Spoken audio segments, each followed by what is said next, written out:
کہ جو زکوٰۃ ادا نہیں کرتا اسلام میں اس کی کیا سزا ہے، اسلام کا اس کے بارے میں کیا حکم ہے، اسلام کی اس کے بارے میں کیا تعلیمات ہیں۔ میرے بھائیو، علماء کرام کا اس بات پہ اتفاق ہے، علماء کرام کا اس بات پہ اجماع ہے کہ جو زکوٰۃ کے وجوب کا منکر ہے، جو زکوٰۃ کی فرضیت کو نہیں مانتا، وہ کافر ہے، کیونکہ وہ کتاب و سنت کا منکر ہے۔ اس مسئلے پہ علماء کرام کا اتفاق ہے کہ جو زکوٰۃ کو واجب نہیں مانتا، جو کہتا ہے زکوٰۃ واجب ہی نہیں، زکوٰۃ فرض ہی نہیں، دینا نہ دینا بات کی بات ہے، میں اسے فرض ہی نہیں مانتا، تو ایسا آدمی تمام علماء کرام کے نزدیک کافر ہے، دائرہ اسلام سے خارج ہے۔ دوسرا آدمی وہ ہے جو کہتا ہے میں مانتا ہوں کہ زکوٰۃ واجب ہے لیکن ادا نہیں کرتا، میں مانتا ہوں زکوٰۃ ادا کرنا ضروری ہے لیکن دینے کی باری آتی ہے تو دینے سے صاف صاف انکار کر دیتا ہے۔ تو ایسے آدمی کا کیا حکم ہے؟ مجھے امید ہے کہ آپ پہلے دوسرے آدمی میں فرق رکھیں گے۔ پہلا آدمی کون سا ہے؟ جو زکوٰۃ کو واجب مانتا ہی نہیں، کہتا ہے زکوٰۃ ادا کرنا ضروری ہے ہی نہیں، اور دوسرا وہ ہے جو کہتا ہے ٹھیک ہے مانتا ہوں واجب ہے، فرض ہے، لیکن دینے کی باری آتی نہیں دیتا۔ ایسے آدمی کا کیا حکم ہے؟ امام احمد بن حنبل رحمہ اللہ ایسے آدمی کو بھی کافر سمجھتے ہیں، کہتے ہیں یہ بھی ایسے ہی کافر ہے جیسے نماز کا تارک کافر ہے۔ کہتے ہیں کہ ایک آدمی نماز کو واجب مانتا ہے لیکن نماز نہیں پڑھتا، امام احمد بن حنبل کہتے ہیں جیسے وہ کافر ہے ایسے ہی وہ آدمی بھی کافر ہے جو زکوٰۃ کو واجب مانتا ہے، فرض مانتا ہے لیکن نہیں دیتا۔ دلیل کیا جی؟ کہتے ہیں اللہ تعالیٰ نے 10ویں پارے میں فرمایا سورہ توبہ میں فَإِن تَابُوا وَأَقَامُوا الصَّلَاةَ وَآتَوُا الزَّكَاةَ فَإِخْوَانُكُمْ فِي الدِّينِ، کہ یہ کافر اور مشرک اگر کفر و شرک سے توبہ کر لیں، نماز قائم کریں، زکوٰۃ ادا کریں، کتنے کام کریں؟ 3، کفر و شرک سے توبہ کر لیں، دوسرے نمبر پہ نماز قائم کریں، تیسرے نمبر پہ زکوٰۃ ادا کریں، تب یہ دینی لحاظ سے تمہارے بھائی ہیں، تب یہ مسلمان ہوئے، ورنہ مسلمان نہیں ہیں۔ یہ دلیل ہے امام احمد بن حنبل کی جو کہتے ہیں کہ جو آدمی زکوٰۃ ادا نہیں کرتا وہ مسلمان نہیں ہے۔ جمہور اور اکثر علماء کرام کہتے ہیں جو زکوٰۃ ادا نہیں کرتا وہ آدمی بہت بڑا مجرم ہے، کبیرہ گناہ کا مرتکب ہے، گنہگار ہے، لیکن دائرہ اسلام سے خارج نہیں ہے مسلمان۔ کیا دلیل ہے جی آپ کی؟ کہتے ہیں ہماری دلیل وہ حدیث ہے جس میں نبی علیہ الصلوۃ والسلام نے بیان کیا ہے کہ جو زکوٰۃ ادا نہیں کرتا اسے روز قیامت یہ سزا ملے گی، یہ سزا ملے گی، یہ سزا ملے گی، اور آخر میں آپ فرماتے ہیں پھر وہ آدمی یا جنت میں جائے گا یا جہنم میں جائے گا، یا جنت میں جائے گا یا، اور اگر یہ کافر ہوتا تو کبھی بھی جنت میں نہ جاتا، اور نبی علیہ السلام فرما رہے ہیں یا جنت میں جائے گا یا جہنم میں جائے گا، سزا بھگتنے کے بعد۔ زکوٰۃ ادا نہ کرنے پہ جو سزا ملے گی وہ سزا بھگتنے کے بعد یا جنت میں جائے گا یا جہنم میں، اس کا مطلب یہ ہے کہ آدمی ہے مسلمان۔ اور یہی بات صحیح ہے کہ یہ آدمی مجرم ہے، گنہگار ہے، کبیرہ گناہ کر رہا ہے، لیکن دائرہ اسلام سے خارج نہیں ہوا۔ میرے بھائیو، اب یہ تو ہمیں معلوم ہو گیا کہ یہ آدمی ہے مسلمان، لیکن کیا اس کی کوئی سزا ہے؟ اسلام کے اس کے بارے میں کیا حکم ہے؟ تو میرے بھائیو، اس کے 2 حکم ہیں۔ ایک حکم کا تعلق دنیا سے ہے کہ دنیا میں اس سے کیا سلوک ہوگا، اور ایک اس کا حکم آخرت میں ہے کہ آخرت میں اس سے کیا سلوک ہوگا۔ یہ 2 الگ الگ چیزیں ہیں۔ دنیا میں اس آدمی کی سزا جو زکوٰۃ ادا نہیں کرتا، فرماتے ہیں نبی علیہ الصلوۃ والسلام کہ جو قوم زکوٰۃ ادا نہ کرے اللہ تبارک و تعالی اس قوم کو قحط سالی میں مبتلا کر دیتے ہیں اور بارشیں ان سے روک لیتے ہیں۔ اس حدیث کو امام طبرانی نے اوسط میں، امام حاکم نے المستدرک میں روایت کیا، حدیث صحیح ہے۔ کہ جو بھی قوم زکوٰۃ ادا نہیں کرتی اللہ تبارک و تعالیٰ اس قوم کو قحط کا شکار کر دیتے ہیں، بھوکوں سے مرنے لگتے ہیں، فصلوں میں برکت نہیں ہوتی، اناج زمین صحیح طرح نہیں اگاتی، آٹا لینے کے لیے لینے لگ جاتی ہیں، ایک دکان پہ جاؤ نہیں ملتا، دوسری دکان پہ جاؤ بڑی مشکل سے ملے گا، تیسری دکان پہ پھر میسر نہیں ہے، ایک مہینے ملے گا دوسرے مہینے نہیں ملے گا، ایک دن بازار میں دستیاب ہوگا دوسرے دن دستیاب نہیں ہوگا۔ اللہ تبارک و تعالیٰ ایسی قوم کو قحط میں مبتلا کر دیتے ہیں۔ اور اب حکومت اس آدمی سے کیا سلوک کرے گی؟ یہ تو تھا اللہ تبارک و تعالیٰ کی طرف سے عذاب، اللہ تعالیٰ کی طرف سے آزمائش ان لوگوں کے اوپر جو زکوٰۃ ادا نہیں کرتے۔ لیکن حکومت کو کیا آرڈر ہے؟ حکومت ایسے آدمی سے کیا سلوک کرے؟ حکومت ایسے آدمی سے زبردستی زکوٰۃ لے گی۔ اس کے پاس جو مال ہے، اس کے پاس جو سونا چاندی ہے، اس کے پاس جو کرنسی ہے، اس سب کا حساب کتاب لگا کر حکومت زبردستی اس سے زکوٰۃ لے گی۔ اس کی کیا دلیل ہے؟ اس کی دلیل وہ حدیث ہے جو گزشتہ روز بھی بیان کر چکا ہوں، جس میں فرماتے ہیں نبی علیہ السلام امرت ان اقاتل الناس حتی یشہدوا ان لا الہ الا اللہ وان محمد رسول اللہ ویقیموا الصلاۃ ویؤتوا الزکاۃ فاذا فعلوا ذلك عصموا منی دماءهم واموالهم الا بحق الاسلام وحسابهم علی اللہ، کہ آپ فرماتے ہیں کہ مجھے آرڈر ملا ہے کہ میں لوگوں سے لڑوں، لوگوں سے جہاد کروں اس وقت تک جب تک کہ وہ توحید و رسالت کا اقرار نہ کر لیں، نماز نہ قائم کریں، زکوٰۃ ادا نہ کریں۔ جب زکوٰۃ ادا کریں تب ان کا مال محفوظ ہے، ان کی جان محفوظ ہے، ورنہ ہم ان کے جان و مال کی حفاظت کی گارنٹی نہیں دے سکتے۔ اور میرے بھائیوں، جناب ابو ہریرہ روایت کرتے ہیں، اس حدیث کو امام ابو داؤد نے بھی روایت کیا ہے کہ جب جناب صدیق خلیفہ بنے اور نبی علیہ السلام فوت ہو گئے، جناب ابو ہریرہ کہتے ہیں توفی رسول اللہ صلی اللہ علیہ وسلم، اللہ کے رسول فوت ہو گئے۔ یہ لفظ کون بول رہے ہیں؟ جناب ابو ہریرہ۔ جناب ابو ہریرہ کہتے ہیں کہ جب نبی علیہ السلام فوت ہو گئے توفی اور ابو بکر صدیق خلیفہ مقرر ہو گئے۔ یہاں عقیدے کی وضاحت کرنا چاہتا ہوں تھوڑی سی، کہ صحابہ کرام بڑے آرام سے کہتے ہیں کہ نبی علیہ السلام فوت ہو گئے۔ ان کے ہاں یہ نہیں تھا کہ پردہ فرما گئے، وصال ہو گیا، ایسے الفاظ ان کے پاس نہیں تھے، اور جتنی محبت ان کو نبی علیہ السلام سے تھی اتنی کسی اور کو نہیں ہو سکتی۔ کیوں؟ کیونکہ موت ایک حقیقت ہے، اور موت میں، فوت ہونے میں کسی کی کوئی توہین نہیں ہے، کوئی گستاخی نہیں ہے۔ مرنا، فوت ہو جانا کوئی گستاخی نہیں ہے۔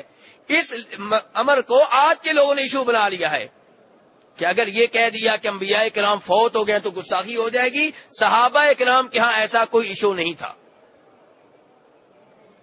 وہ آرام سے کہتے تھے مات رسول اللہ صلی اللہ علیہ وسلم، وہ بڑے آرام سے کہتے تھے توفی رسول اللہ صلی اللہ علیہ وسلم۔ جناب ایسا کہتی تھی، جناب ابو بکر کہتے تھے، ان کے یہاں یہ مسئلہ ہی نہیں تھا۔ اور آج کے لوگوں نے یہ مسئلہ بنا لیا کہ اگر کسی نے کہہ دیا فوت ہو گئے تو جناب اس کی خیر نہیں۔ اور میں اس کی وضاحت کیوں کر رہا ہوں؟ کیونکہ اگر یہ عقیدہ لوگوں میں جڑ پکڑ گیا تو اس کا مطلب یہ ہوگا کہ نعوذ باللہ وہ صحابہ کرام جو یہ لفظ استعمال کرتے رہے ان کے الفاظ شاید مناسب نہیں تھے، جبکہ حقیقت یہ ہے کہ ان کے الفاظ بالکل ٹھیک تھے۔ اور آج کے لوگ جس مسئلے کو، جس ایشو کو اٹھا رہے ہیں یہ غلط ہے اور صحابہ کرام کے عقیدے کے خلاف ہے، چار اماموں کے عقیدے کے خلاف ہے، شیخ عبد القادر جیلانی کے عقیدے کے خلاف ہے۔ حقائق کو تبدیل کیا جا رہا ہے اور نئے عقائد کو پرانے عقائد کی جگہ پہ ٹھونسنے کی ناکام کوشش کی جا رہی ہے۔ تو کہنے کا مطلب یہ ہے کہ جناب ابو ہریرہ بڑی آسانی سے کہہ رہے ہیں کہ توفی رسول اللہ صلی اللہ علیہ وسلم واستخلف ابو بکر بعدہ، کہ جناب رسول اکرم صلی اللہ علیہ وسلم جب فوت ہو گئے ابو بکر صدیق کو خلیفہ مقرر کر دیا گیا۔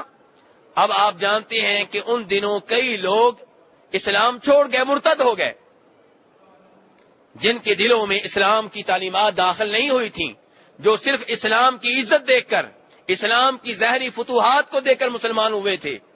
اسلام کی تعلیمات کا گہرائی سے مطالعہ نہیں کیا تھا، ان میں سے کئی لوگ مرتد ہو گئے، اور کئی لوگ ایسے تھے جنہوں نے زکوٰۃ دینے سے انکار کر دیا. کہنے لگے زکوٰۃ لینے کا حق حاصل تھا صرف جناب رسول اکرم صلی اللہ علیہ وسلم کو، آپ کے بعد کسی اور کو زکوٰۃ لینے کا حق حاصل نہیں ہے. تب جناب صدیق نے اعلان کیا تھا، کہا تھا واللہ لأقاتلن من فرق بین الصلاة والزکاة، کہ اللہ کی قسم میں اس سے لڑوں گا، میں اس سے جہاد کروں گا جو نماز اور زکوٰۃ کے درمیان فرق کرے گا. جیسے نماز فرض ہے ایسے ہی زکوٰۃ فرض ہے، جیسے میرے اوپر واجب ہے کہ میں اس سے لڑوں جو نماز پڑھنے سے انکار کرتا ہے، ایسے ہی میرے اوپر واجب ہے کہ میں اس سے لڑوں جو زکوٰۃ دینے سے انکار کرتا ہے. جناب عمر فاروق آ رہے ہیں، وہ عمر فاروق جن کو بظاہر جناب صدیق سے زیادہ بہادر سمجھا جاتا ہے، لیکن وہ اس موقع پہ کیا کہہ رہے ہیں؟ ابو بکر حالات اچھے نہیں ہیں، آپ تھوڑی سی نرمی کریں. آپ ایسے لوگوں سے کیسے لڑیں گے جنہوں نے کلمہ پڑا ہوا ہے؟ آپ ان کے اوپر تلوار کیسے چلائیں گے؟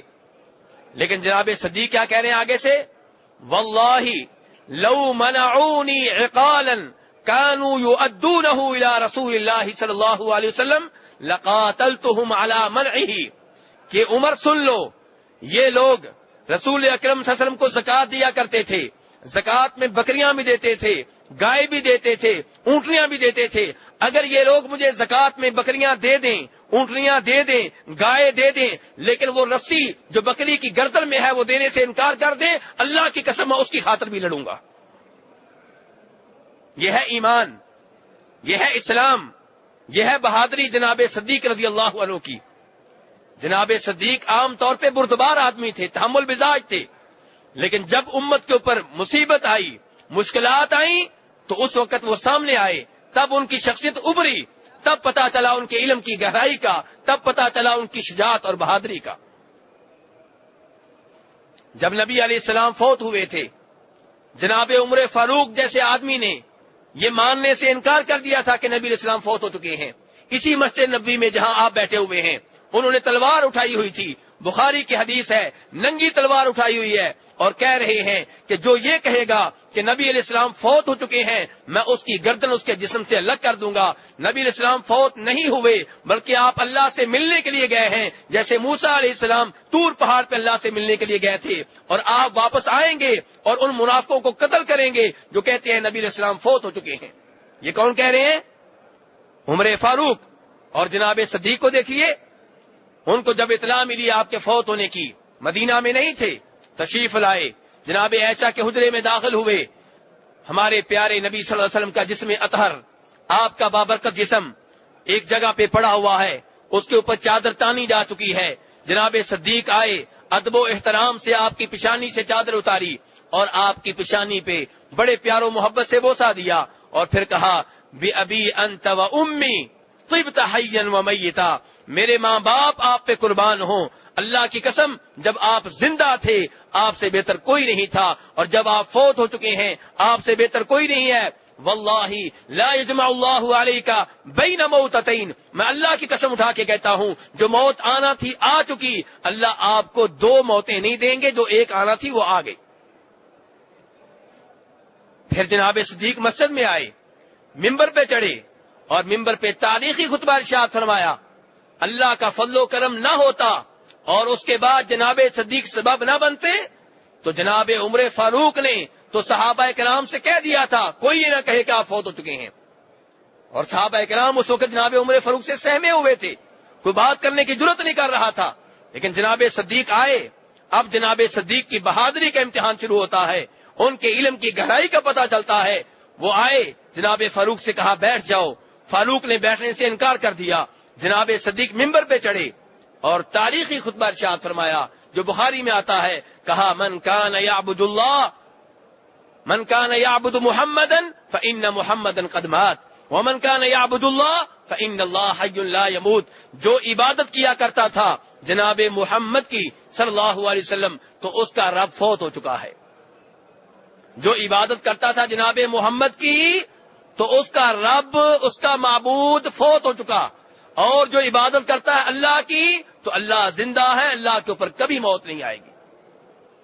اس کے بعد جناب صدیق نے وہ 2 آیتیں پڑھی جن میں آپ کے فوت ہونے کا ذکر ہے، انک میت و انہم میتون افإن مات او قتل۔ جب یہ 2 آیتیں پڑھی جناب فاروق نے یہ آیتیں سنی، آپ کے فوت ہونے کا یقین ہو گیا۔ اب پتہ چل گیا کہ آپ فوت ہو گئے ہیں۔ اب افسوس سے زمین پہ گر پڑے اور بعد میں کہا کرتے تھے جب وہ میں نے آیتیں صدیق کے منہ سے سنی مجھے ایسے لگا کہ جیسے ابھی نازل ہو رہی ہوں۔ کہنے کا مطلب یہ ہے کہ اللہ کے فضل و کرم کے بعد امت کو کس نے سنبھالا؟ جناب صدیق رضی اللہ عنہ نے۔ تو جناب صدیق جب خلیفہ مقرر ہوئے ہیں، مدینہ کے دائیں بائیں فتنے ہی فتنے، فساد ہی فساد، ادھر مرتد ہیں، ادھر مسلمہ کذاب کو نبی ماننے والے ہیں، ادھر زکات سے انکار کرنے والے ہیں، ادھر رومیوں سے خطرہ ہے، آزمائشیں ہی آزمائشیں ہیں، فتنے ہی فتنے ہیں، مشکل دور ہے۔ آج کے لوگ کیا کہتے ہیں؟ اسلام نافذ تو کر دیں لیکن حالات بڑے خراب ہیں۔ جناب صدیق کو عمر فاروق مشورہ دے رہے ہیں، کبھی کہتے ہیں کہ آپ جو زکات کے منکر ہیں ان سے نہ لڑیں، حالات بہت خراب ہیں، وہ کلمہ پڑھتے ہیں، چھوڑ دیں ان کو فی الحال۔ اور کبھی جناب فاروق جیسے لوگ یہ کہتے ہیں کہ رومیوں سے فی الحال لڑائی نہ لڑیں، حالات اچھے نہیں ہیں، بعد میں ان سے لڑ لیں گے، پہلے مدینے کو سنبھال لیں۔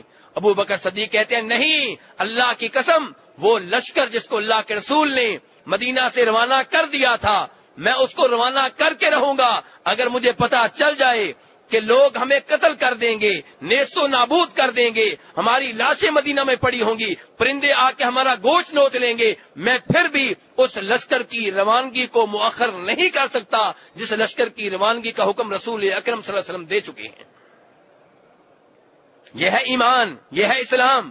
اور ہم کوئی فوتگی ہو جائے پتا ہوتا ہے کہ یہ بدعتیں غلط ہیں، یہ رسمیں غلط ہیں، لیکن برادری کیا کہے گی؟ برادری کو کیا منہ دکھاؤں گا؟ لوگ ناراض ہو جائیں گے، اس لیے تیجا بھی ہوگا، 7واں بھی ہوگا، 40واں بھی ہوگا، برسی بھی ہوگی، ختم بھی ہوگا، سب کچھ چلے گا۔ کیوں؟ کیونکہ میں لوگوں کو کیسے منہ دکھاؤں؟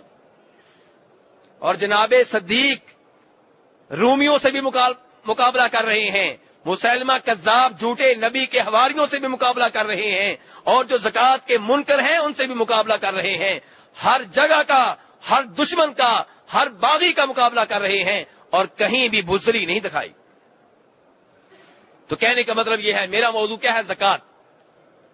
کہ زکات اگر کوئی ادا نہ کرے حکومت زبردستی لے گی۔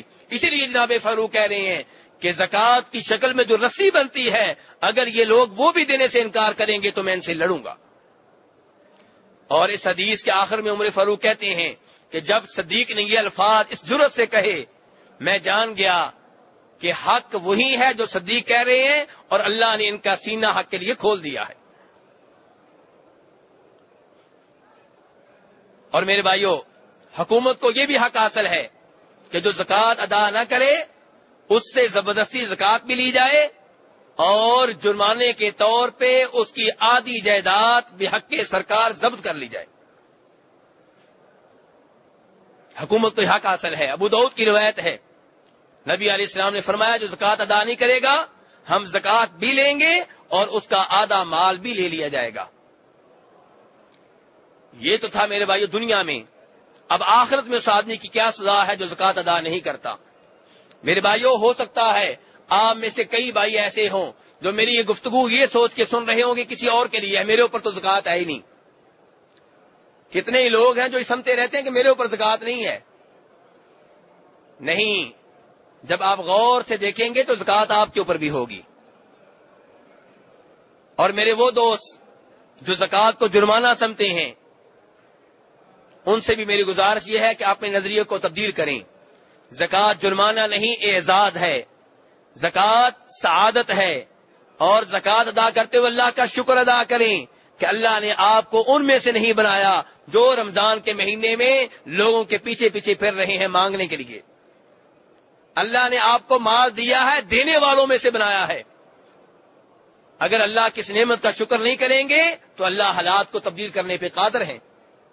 اگر آج آپ سمجھتے ہیں کہ 1 لاکھ میں سے اگر 2500 دوں گا تو میرا مال کم ہو جائے گا، تو اللہ تعالیٰ وہ لاکھ لینے پہ بھی قادر ہیں۔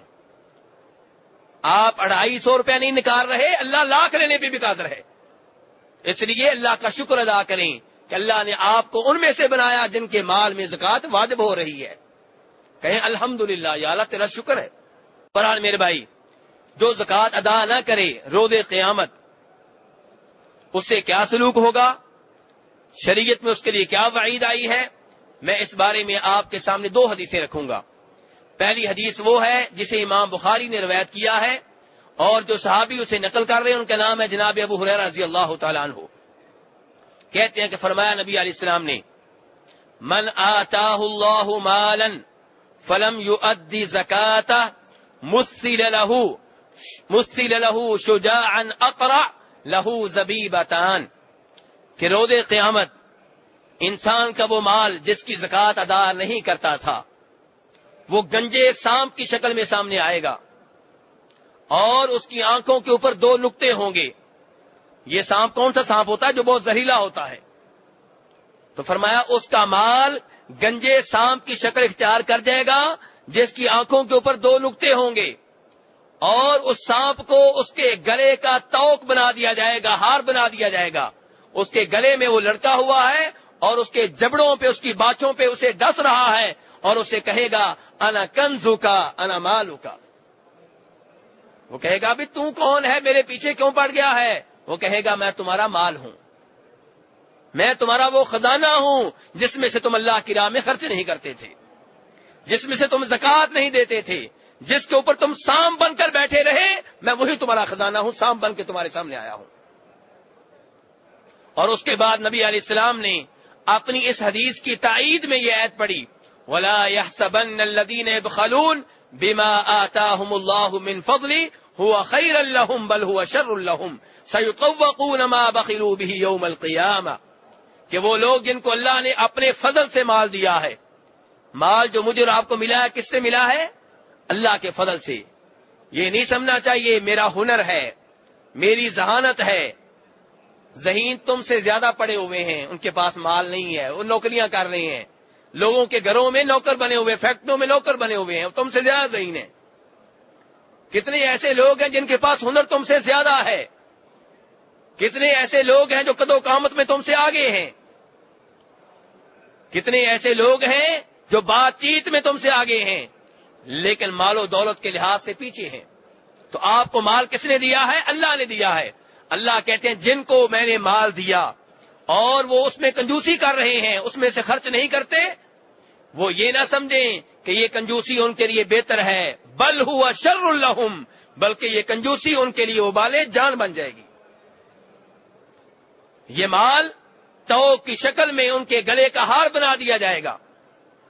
اور میرے بھائیوں، یہاں سے ایک اور مسئلہ بھی جانیں کہ نبی علیہ السلام اپنی تقریر میں، اپنی تبلیغ میں، اپنی بات کی تائید میں کیا پڑھ رہے ہیں؟ جی قرآن. کیا کون سی آیت پڑھی آپ نے؟ قرآن کی آیت پڑھی ہے. تو میرے بھائیوں، اس لیے میں بار بار گزارش کرتا ہوں تبلیغ کریں، لوگوں کو دعوت دیں. یہ کام بہت اچھا ہے، لیکن تبلیغ کس کی کریں؟ قرآن کی کریں، نبی علیہ السلام کی صحیح احادیث کی کریں. حالانکہ نبی علیہ السلام کی اپنی بات حجت ہے، آپ کی اپنی بات میں پاور ہے. آپ اگر قرآن پاک کو تائید میں نہ پڑھیں تو کوئی مسئلہ نہیں ہے، لیکن پھر بھی آپ قرآن پڑھ رہے ہیں. تو میں اور آپ جب تبلیغ کرتے ہیں تو ہم کیوں تبلیغ میں سارا وقت قصے کہانیوں میں گزار دیتے ہیں؟ کبھی اس کا خواب، کبھی اس کی کہانی، کبھی اس کا کرشمہ، کبھی اس کی کرامت، سچی جھوٹی. یہ تبلیغ ہے؟ یہ لوگوں کو ہم کیا دینا چاہ رہے ہیں؟ اور اگر کوئی روایت بیان کرتے بھی ہیں تو من گڑھ، یعنی کہ اگر کوئی حدیث بیان کرتے بھی ہیں تو وہ جو من گڑھ ہوتی ہے، خود ساختہ ہوتی ہے، نبی علیہ السلام نے نہیں کہی ہوتی. تو میرے بھائیو، نبی علیہ السلام سے ہر چیز سیکھیں، زکوٰۃ کے مسائل بھی سیکھیں، زکوٰۃ کے احکام بھی سیکھیں، طریقہ تبلیغ بھی سیکھیں. تو بہرحال یہ ایک حدیث تھی جس سے پتا چلتا ہے کہ جو زکوٰۃ ادا نہ کرے اس کا روز قیامت انجام کیا ہوگا. دوسری حدیث، اسے بھی روایت کرنے والے جناب ابو ہریرہ ہیں، اور امام مسلم نے اسے اپنی حدیث کی کتاب میں جگہ دی ہے کہ روز قیامت وہ آدمی جو سونے چاندی کی زکوٰۃ ادا نہیں کرتا تھا، اس کے سونے چاندی کو جہنم کی آگ میں گرم کیا جائے گا، تپایا جائے گا، اور پھر اسی سونے چاندی سے داغا جائے گا اس کی پیشانی کو، اس کے پہلو کو، اس کی کمر کو، اور یہ عمل، یہ سزا، یہ عذاب اس وقت تک اسے ملتا رہے گا حتیٰ کہ لوگوں کے درمیان فیصلہ نہ ہو جائے. یعنی کہ جنت جہنم میں جانے سے پہلے پہلے کام ہو رہا ہے، حساب کتاب سے پہلے پہلے. فرمایا یہ سزا اس دن ملے گی جو دن دنیا والوں کے حساب کتاب کے مطابق 50,000 سال کے برابر ہوگا. قیامت کے لحاظ سے وہ ایک ہی دن ہوگا، لیکن دنیا والوں کی گنتی کے لحاظ سے، دنیا والوں کے گھنٹوں کے لحاظ سے وہ ایک دن 50 سال کے برابر نہیں، 50 دنوں کے برابر نہیں، 50 مہینوں کے برابر نہیں، 100 سال کے برابر نہیں، 50,000 سال کے برابر ہوگا. میرے بھائیو، دنیا میں اللہ کی راہ میں خرچ کرنا اور جو مار رہ جائے اس کے اوپر گزارا کر لینا، یہ بہتر ہے اس عذاب سے جو روز قیامت بھگتنا پڑے گا. فرمایا اس کے بعد پھر اس آدمی کا ٹھکانہ یا جنت ہوگا یا جہنم ہوگا. فرمایا ایسے ہی وہ آدمی جو بکریوں کی زکوٰۃ ادا نہیں کرتا تھا، اسے روز قیامت ایک چٹیل میدان میں لٹا دیا جائے گا، اوندے منہ لٹا دیا جائے گا، اور اس کی بکریاں باری باری اس کے اوپر چڑھیں گی، اسے سینگ ماریں گی. اور کوئی بھی بکری ایسی نہیں ہوگی جس کا سینگ نہیں ہوگا، ہر بکری سینگ مارے گی، اور جب بکریاں ختم ہو جائیں گی دوبارہ یہ عمل شروع کر دیں گی، اور یہ عذاب اسے ہوتا رہے گا اس دن جو دن 50,000 سال کے برابر ہوگا، حتیٰ کہ اللہ تعالیٰ لوگوں میں فیصلہ کر دے، پھر یہ آدمی یا جنت میں جائے گا یا جہنم میں جائے گا.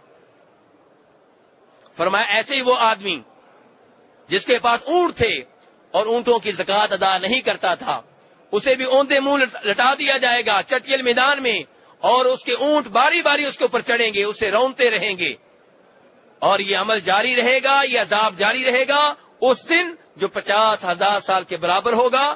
پھر لوگوں میں فیصلہ ہوگا، پھر اس آدمی کو جنت میں بھیجا جائے گا یا جہنم میں بھیجا جائے گا. تو میرے بھائیو، زکوٰۃ کے معاملے میں سستی نہ کریں، زکوٰۃ کے معاملے میں کسی قسم کی کوتاہی نہ برتیں. اپنے مال